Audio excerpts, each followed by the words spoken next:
Hello friends, this is Professor Shashikant Lamkane, working as an assistant professor in Department of Mechanical Engineering of N.B. Navle Sinhagad College of Engineering, Solapur.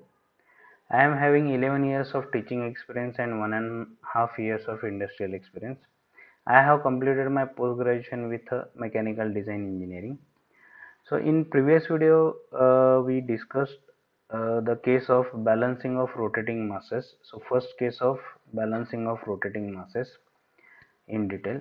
Now in this video I am going to discussing the balancing of rotating masses case 2, and under case 2 there are two part A and part B. So in this video I am going to discussing about part A of case 2. So we are going to see in a detail what is a case 2 and what is a part A in a further part of video. So first I am going to focus on case 2. What is a case 2? So balancing of single rotating mass by two masses rotating in a different plane. So the first case is balancing of single disturbing mass by using single balancing mass. Now in this case 2, so we are going to see the balancing of single rotating mass, means single disturbing mass by two balancing mass. Okay, two balancing mass. So before moving to actual cases, I am going to focus on a two terms of balancing. So first one is static balancing and second term is dynamic balancing. So after this I am going to focus on a part A of the case 2. So first thing, what is the static balancing? Okay,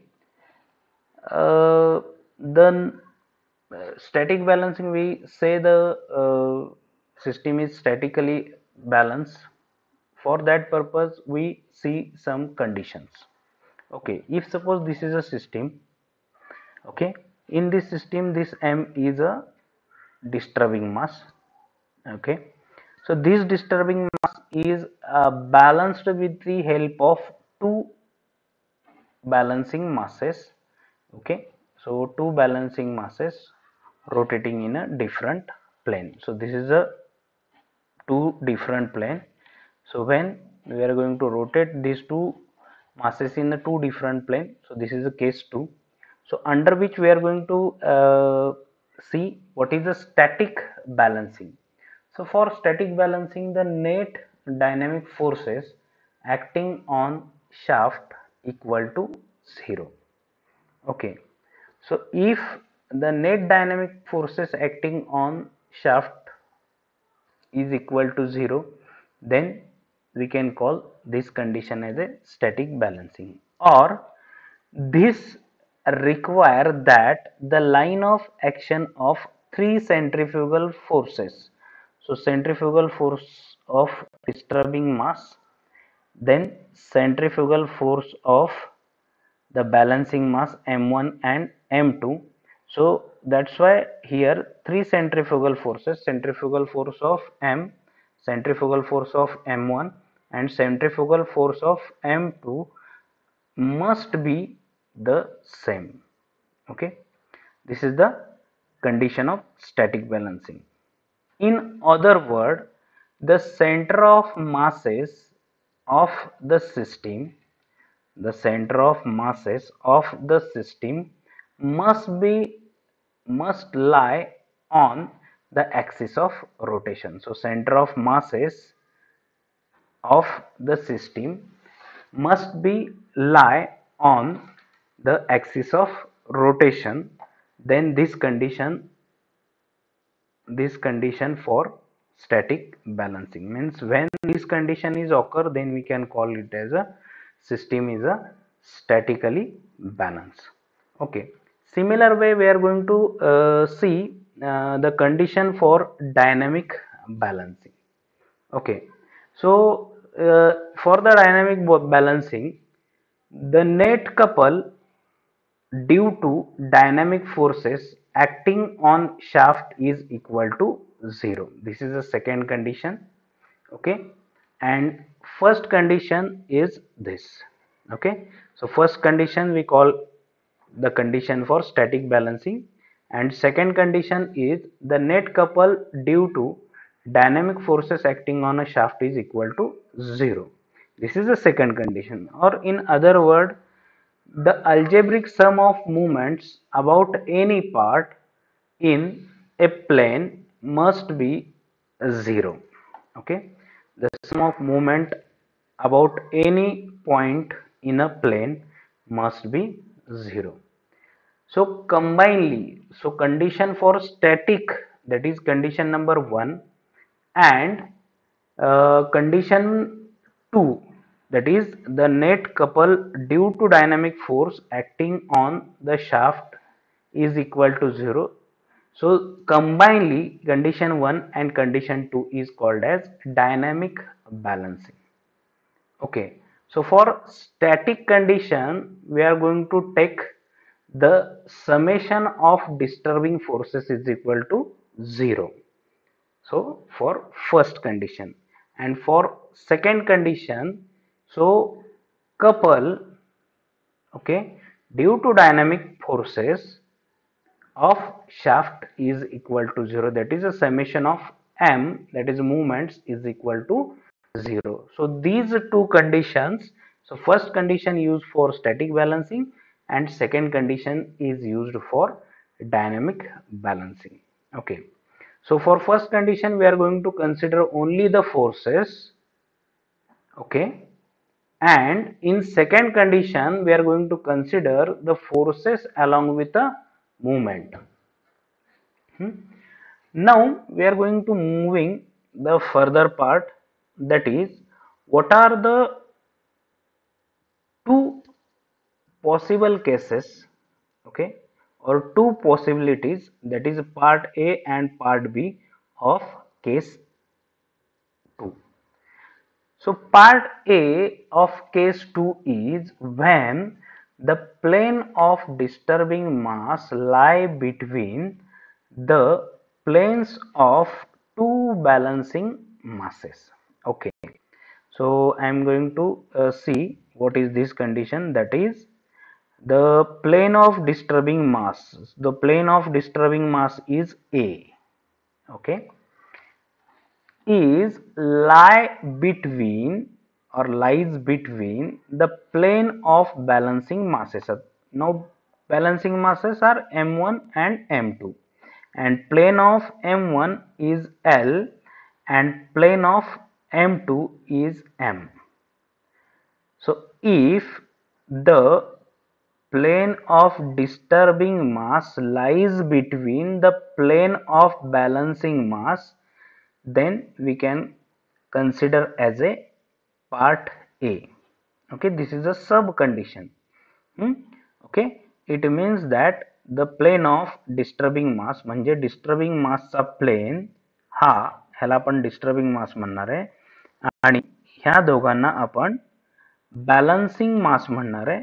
okay, जर disturbing मासचा plane balancing मासच्या मधून pass होत असेल, okay, तर ह्या कंडिशनला आपण part A अशी condition म्हणणार आहे, आणि ती कंडिशन आहे when the plane of disturbing mass lies between the planes of two balancing masses. Okay, so we are going to consider this as a part A. Now consider the disturbing mass m. Okay, so as the condition disturbing mass m, so it is attached to the shaft. So this is the axis of rotation of the shaft. Okay, so this is the disturbing mass m lying in a plane A. So plane of disturbing mass is capital A to be balanced by. Now I want to balance this disturbing mass. मला हे disturbing mass काय करायचं आहे, balance करायचं आहे. So for that I am going to use two rotating mass. Okay, m1 and m2. म्हणजे याच्यासाठी मी जर मला हा मास जेव्हा शाफ्टला कनेक्ट असेल आणि हा शाफ्ट जेव्हा रोटेट होत असेल तेव्हा हा काय करेल, सेंट्रिफ्युगल फोर्स जनरेट करेल इन अ आउटवर्ड डिरेक्शन आणि त्याच्यामुळे काय होईल, हा शाफ्ट बेंड होईल. ओके, किंवा ह्या सिस्टीम मध्ये व्हायब्रेशन जनरेट होतील. मग आता आपल्याला काय करायचं आहे, ह्याचा सेंट्रिफ्युगल फोर्सचा इफेक्ट कमी करायचा आहे. म्हणून in this case I am going to use two balancing masses m1 and m2 and that lying with a different plane L and M. म्हणजे M1 च प्लेन आहे L and M2 च plane आहे M as shown in figure. Let R, R1 and R2. So R, R1 and R2 be the radii of rotation of mass in plane A, L, M respectively. Okay, so इथून M चा CG म्हणजे radius of rotation किंवा rotation of shaft और axis of rotation पासून ते centre of gravity of M is denoted by R. Similarly, from the axis of rotation to center of gravity of M2 is denoted by R2 and third one, the axis of rotation to the distance between axis of rotation to center of gravity of M1 is denoted by R1. Now let L1 the distance between plane A and L. L1 हे distance L पासून ते A पर्यंत आहे. Then L2 distance between A and M. आता L2 बघा, the distance between plane A and plane M and third L is a distance between plane L and M. म्हणजे small l is a distance between plane L and M. Okay. Now moving further, so we know that the centrifugal force exerted by mass M in plane A. Okay, म्हणजे तुमच्या disturbing मास मुळे जो centrifugal force तयार होतो, it is denoted by equation Fc is equal to m into omega square into r. Okay, then similarly the centrifugal force exerted by mass m1 in a plane L. म्हणजे पहिल्यांदा आपण disturbing मासचा centrifugal force बघितला. आता आपण काय बघणार आहोत की Fc1 म्हणजे काय की centrifugal force exerted by the mass m1. तर ह्या मासमुळे जो सेंट्रिफ्युगल फोर्स जनरेट होतोय तो आपण कसा कॅल्क्युलेट करू शकतो, Fc1 is equal to m1 into omega square into r1. Then the centrifugal force exerted by mass m2 म्हणजे m2 मुळे जो सेंट्रिफ्युगल फोर्स तयार होतोय, it is denoted by mc2 is equal to m2 into omega square into r2. म्हणजे हे Fc1 आणि Fc2 are the centrifugal force exerted by mass m, mass m1 and mass m2. Then next, since the net force acting on the shaft must be equal to 0, so first condition, that is for the static balancing, therefore the centrifugal force on the disturbing mass must be equal to sum of centrifugal forces on the balancing masses. Therefore म्हणजे काय की centrifugal force generated by disturbing mass. Okay, म्हणजे हे जे statement लिहिलेलं आहे ते इथे equation मध्ये सांगतोय. Centrifugal force exerted by the mass m is equal to summation of centrifugal force generated by m1 and m2 म्हणजे Fc1 plus Fc2. Now I am going to putting the value of Fc, Fc1 and Fc2 in this equation. Okay, mug Fc is equal to m into omega square into r हे इथे टाकलं is equal to Fc1 m1 into omega square into r1 हे इथे टाकलं plus fc2 m2 omega square into r2 इथे टाकलं. Okay, मग याच्यामध्ये common factor काय आहे की ओमेगा स्क्वेअर आणि omega square. So after cancelling the omega square, so we will get the final equation, that is m into r is equal to m1 into r1 plus m2 into r2. So this equation 1 represents the static balancing. So if this system satisfy this equation, then we say that this system is a statically balancing. Okay, then moving further for the dynamic balancing. So here now, in order to find the magnitude of balancing force in plane L or the dynamic force at bearing Q on a shaft. Now we are going to focus on the dynamic balancing of the system. So for dynamic balancing, we see that so take the moments about P.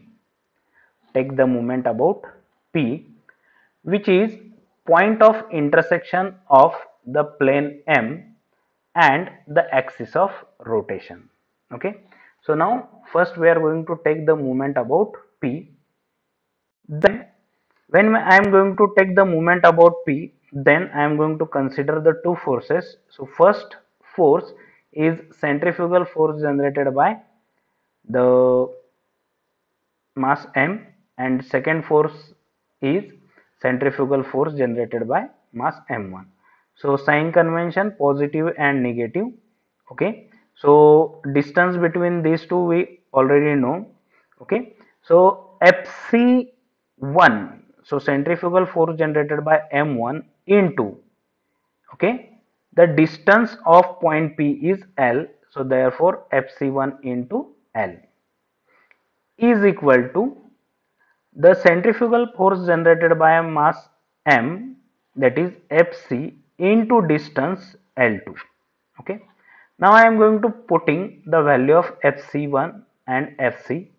So value of Fc1 is m1 omega square r1 into L as it is equal to the value of Fc m into omega square into r into L2 as it is. So here also we are going to cancel the omega and omega. Okay, then the equation m1 r1 into L is equal to m r into L2. Now after rearranging the equation, m1 r1 is equal to m into r into L2, and this L is moving in this direction, so L2 divided by L. So this is equation number 2. So this is the first condition for the dynamic balancing. Okay, so when we are going to take the moment about P. Okay, then next thing, now similarly, in order to find out the balancing force in a plane M. Okay, so we are going to take the moment about Q. Okay, so जेव्हा आपल्याला P चा dynamic force find out करायचा असेल, तेव्हा आपण moment Q ला घेतो आणि Q चा डायनामिक फोर्स जर फाइंड आउट करायचा असेल तर आपण मोमेंट काय करतो, P ला घेतो. Okay, so this is the dynamic force at the bearing.